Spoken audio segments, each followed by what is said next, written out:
Sa shpesh e gjejmë veten duke menduar për atë që ka ndodhur dje, ose duke u shqetësuar për atë që mund të ndodhë nesër.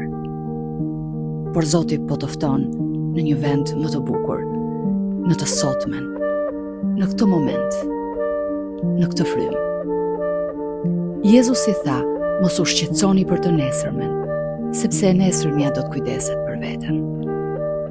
Çdo ditë ka mjaftueshëm sfida dhe bekime për veten e saj. E Zoti nuk të kërkon të mbash peshën e gjithë jetës për një herë. Ai do jep hir për sot, forcë për sot, paqen e tij për sot.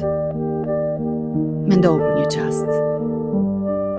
Zoti është këtu, në këtë moment, në frymen që po merr, në dritën që tërthon, në fjalën që po dëgjon tani. Mos e humb këtë ditë duke menduar për dje, mos e prish duke u fiksuar për nesër. Jeto të sotmen me Zotin. Ai është mjaftueshëm për ty sot. Dhe kur të vijë nesërmja, ai do të jetë po aty, njësoj besnik, njësoj dashur. Le të lutemi bashkë. Zot, më mëso të jetoj në dritën e ditës së sotme. Më jep paqe për të qëndruar këtu në praninë tënde. Besoj që ti je me mua sot. Dhe kjo më mjafton.